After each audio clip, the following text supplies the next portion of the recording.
Welcome to All Things Chiropractic.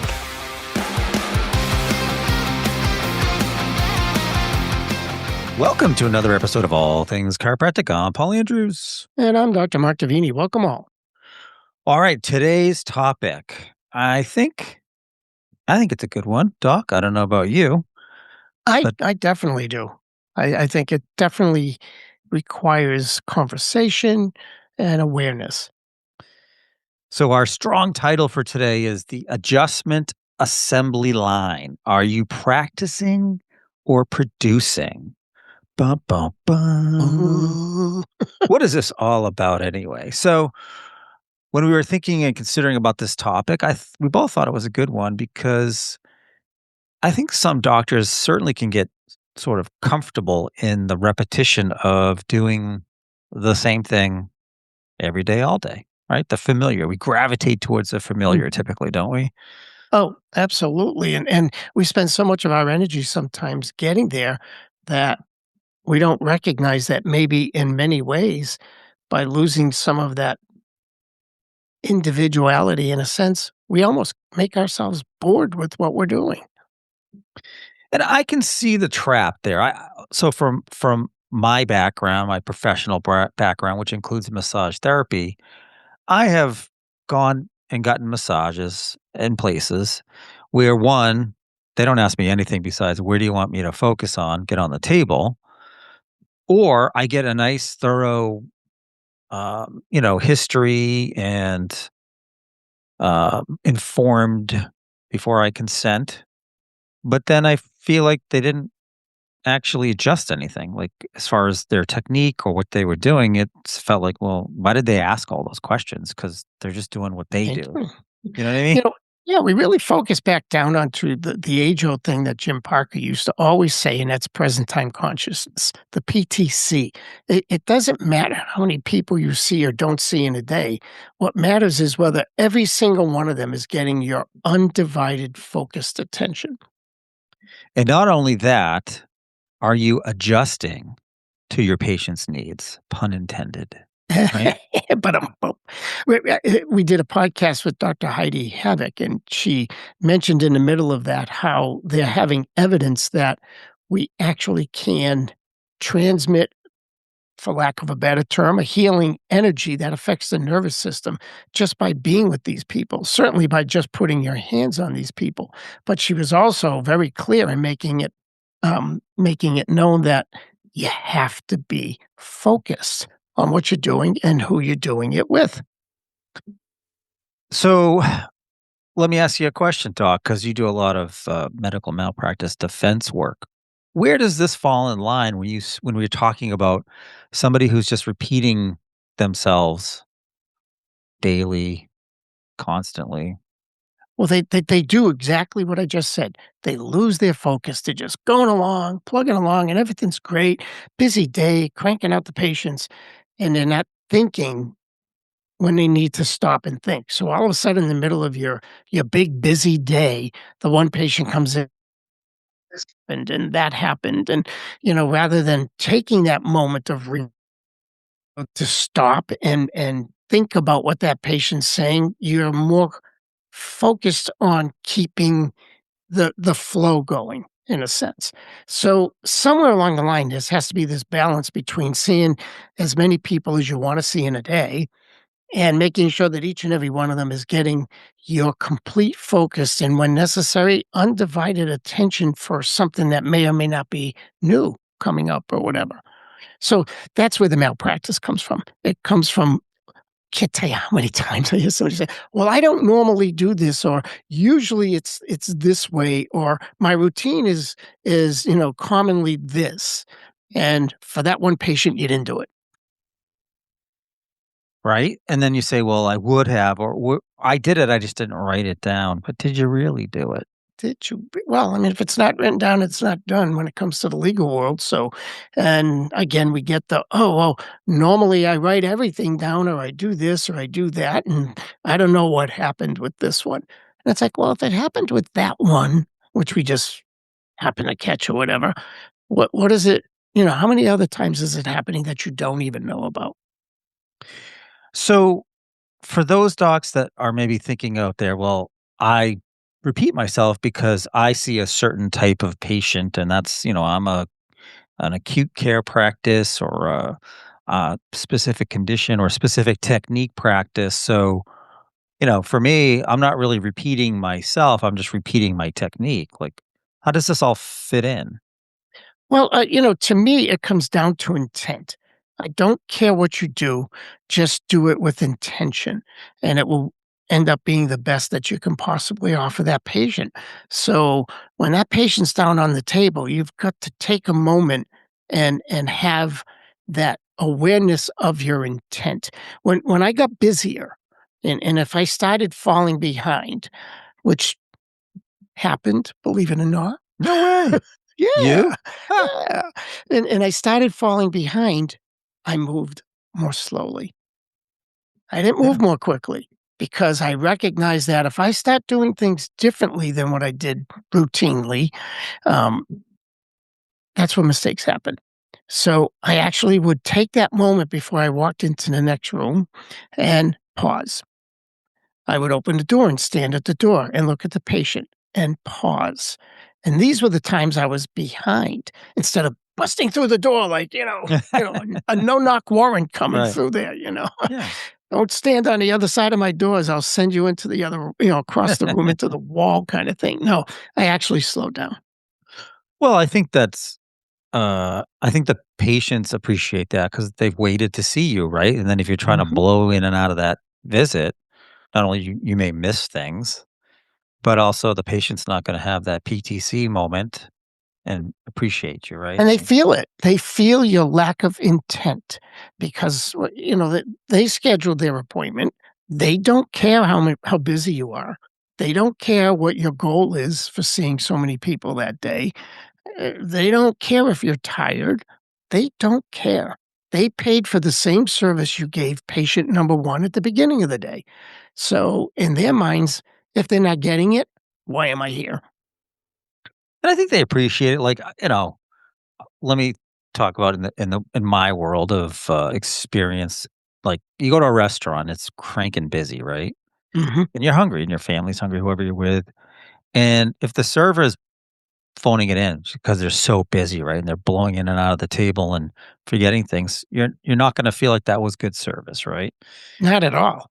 Or on the flip side, because I used to work in restaurants and I'm conscious of and observe those things, I'm gonna be more appreciative of the time they take knowing that in the back of their head they've got 4 orders to pull out and things to do and, you know, but they're spending that time with me, which is really nice, And it's a skill.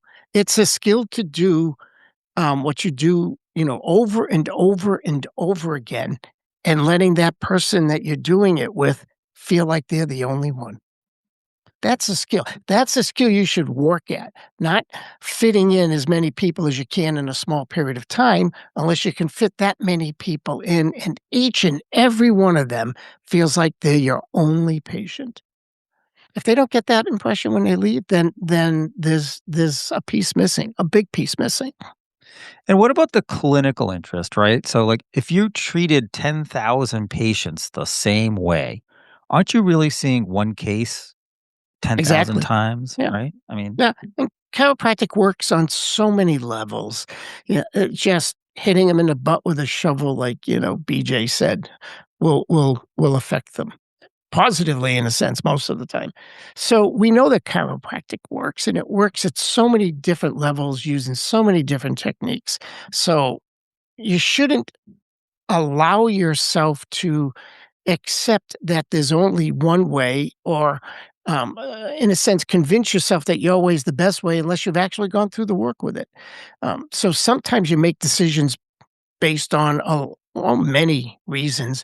One of them could be this one's simpler. Great. If it's simpler and it's effective, that's a good thing. That's something you look for. If it's simpler, but in the back of your mind, you think there's something you could be doing for that patient that's better, that's not as good a reason for doing that. Because I think you should always seek to give every patient your best care. yeah, and I just wonder, like, if there's docs out there saying, "Well, I do the same thing or basically the same thing again because that's my method, my technique, or my niche. What would you say to that doctor? Try to get them out of that sort of that habit or that routine, or interest them to get out of it. Because sometimes, you're looking at this saying, "Well, I'm doing these things because I know that it's going to work with the patient, but I also know I'm going to get paid well for it or better." You know? Well, I look at it this way, it's kind of funny. If we get new patients every week. If we were 100% effective with every new patient that came into the office, very quickly, wouldn't be long before you just didn't have room to take anybody new. But the fact that there are patients that are leaving your practice for whatever reason, if you don't know what that reason is, or if they never tell you what that reason is, they just leave your practice, maybe it's because they didn't feel that intent. You don't know, right? They're not there. I used to have a practitioner that basically was one of those people that would adjust you. This is way, way back. He was actually my field doctor, right? Way, way back. He'd adjust you and say, give that a few days, see how it feels. If you think you need more, come back. And the patients may or may not come back. So eventually the patient did not come back. And in his mind, it's because he got them well. Mm. Do you really know that for sure? Could it be that that patient felt like, "Oh, I my third adjustment and it didn't work, and obviously he thinks it should have. He keeps telling me that should do it, and since it didn't do it, I'm not coming back." And so in his mind, he was comfortable thinking everybody got well in my under my care, and there may have been a ton of people out there that didn't and never came back to tell him that. So if you have room to accept a new patient in your practice, then that means you have patients leaving you, and you should know those reasons. And if any of those reasons are because they never felt like they got everything they should get, then that's when you should sit down and have a little moment of introspection and say, "What can I do to make this better?" It's funny. I'm thinking this example, chiropractic friend of mine, and his patient was moving. And so he called this chiropractor that was in the town that this patient was going to move to. He knew him and he said, "Hey, this patient, I've had a lot of success with these techniques and I've tried other things, but this is, what I recommend. This is going to be successful." And that patient went and saw that other chiropractor who did exactly what they do instead of what was recommended as what was effective. So gave a couple visits and left and came back and told, the original chiropractor they just didn't they just ignored the recommendations. And we're talking a very seasoned chiropractor, Yeah, like this you, Mark, isn't very seasoned chiropractor. seasoned, Yeah. spicy. I'd Yeah. rather use the word spicy. Yeah. You can Yeah. use seasoned, I'm gonna use Yeah. spicy. Tough and salty, maybe. I don't know. Yeah.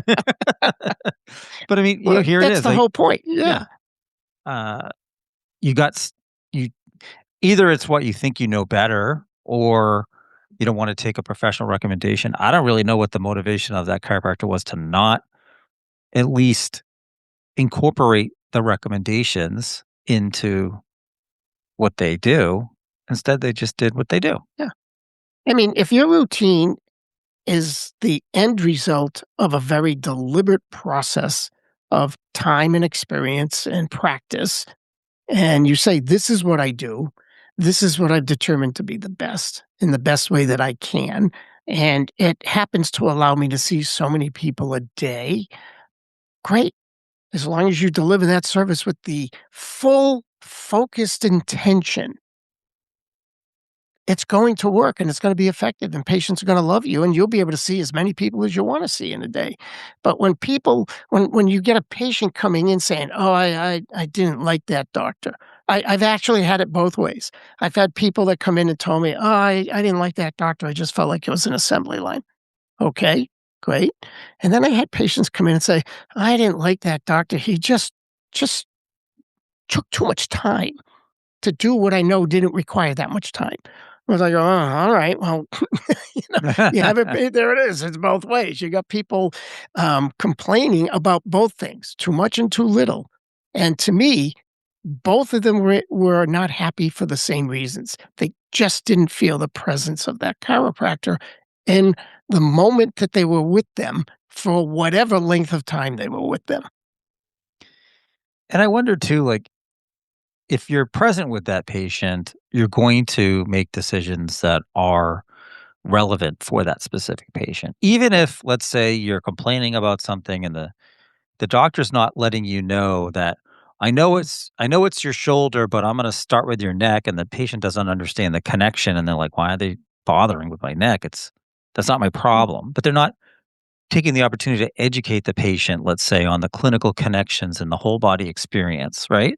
So Exactly. now you fall short of educating the patient on what chiropractic really can be, and then they're not going to say to you, they're just gonna think it and or review it that way Yeah, online, I right? mean, if you're not doing anybody any favors if you have a good, if they're only gonna get 10 adjustments in their whole lifetime. Truly. I don't care if those 10 adjustments relieved a condition that they had, but the focus is that sometimes I wonder if you have counter intention. What you intend is not what they intend. So, you have to take the moment to recognize that they may be there for a totally different reason than why you want them there. And you have to bring those 2 in alignment so that they feel what you want them to feel, and you feel what they want you to feel. And then you reconcile it. Like you said, "Oh, I'm gonna start adjusting your neck even though you're here with a right shoulder problem." Well, that person might need that moment of, "Well, this is the spine, this is what I do. The hip bone's connected to the knee bone," you know, right? Yeah, The hip bone is connected to the knee bone. sure. You say so. So just I think it's just that whole awareness thing that you can do anything you want. You can do as much of it as you want, as long as it's done with the full intention that what you're offering that patient is the best you can offer it. Treat them like you would treat your spouse. Treat them like you would treat your parents, your brothers, your sisters, people you care about. Or maybe not, I don't know. Depends. I wasn't gonna, nah. Right. Ah, Right. Let me rephrase that. Treat them like the people you love most on this earth. yeah, right. Yeah. Again, Yeah. I don't know. Yeah. They shouldn't be getting anything less than that. And the people you love most on this earth shouldn't be getting anything less than what you give your patients. Now what about the let's say the newer docs in town? They graduated, they're out for a little bit. They're really just feeling their clinical way, and maybe routine and their method is, you know, is building confidence and comfort for them. Now, how do you translate that to saying, "Well, don't stay inside the box for so long," you know? Well, yeah, I would think somewhere along the line, they should come out of school at that point with some intellectual curiosity. Um, and Fear, and if they curiosity. really do think they have all the answers, then they're going to have a tough time in practice because truly the old saying, "The more I know I don't know," is true. So, they have a nice place to start and build and be curious. Talk to other chiropractors. We've said this, you've said this many times, why won't we talk to each other about what we do and why we do it? It's one thing to talk about practice protocols and procedures, and that's great because we're also a business. We say that a million times. You're also a business. But as a chiropractor, you should be talking to other chiropractors about chiropractic. I think so too. I think that helps explore your clinical, curiosity as well as just your professional colleagues in that vein too. I don't know, there's such a disconnect from our generations to the ones coming up because they don't connect in the same way and we don't No. understand that. So are they connecting? Maybe, maybe it's by proxy through these social media pages and groups and things like that. Have reasons for everything you do. Don't just take it on faith. Have reasons. You know, when I was in school, I have said this before that, I actually was a supervisor in the Gonstead section of the clinic. Oh, Mr. But Big I'm Shot, not a excuse me for living. oh, we all did, right? Yeah. But I'm not vertically excessive here. I have my vertical I'm challenge. sorry, I don't understand what you're trying to say. Could you Yeah, I'm not that tall. So, I recognize very early on at that point, no matter how low I make that pelvic bench, this is not going to be an easy technique for me. As much as I loved it, I thought it was great. It was not going to be an easy technique for me. So I made conscious decisions to pursue and investigate and determine that there are other techniques that were more conducive for me, knowing that I want to do this for a very long time and not Mhm. hurt my shoulder, not hurt my back. And we know that as chiropractors that it's very common to end up on disabilities because of your shoulder and doing the side posture work or whatever. So just be conscious about what you do and why you do it. Stephen Hawking has a saying, "The greatest enemy of knowledge is not ignorance, it is the illusion of knowledge."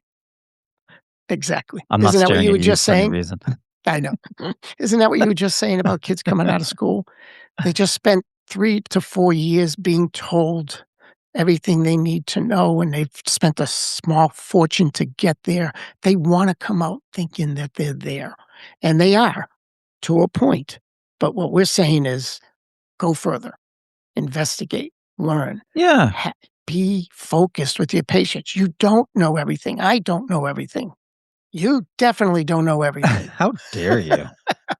Well, and give yourself permission to know that you don't have to know everything, Mhm. but be curious to wanna learn more and change up what you're doing as you refine. These continuing education classes, we always talk about live is dead in a sense. People don't come out.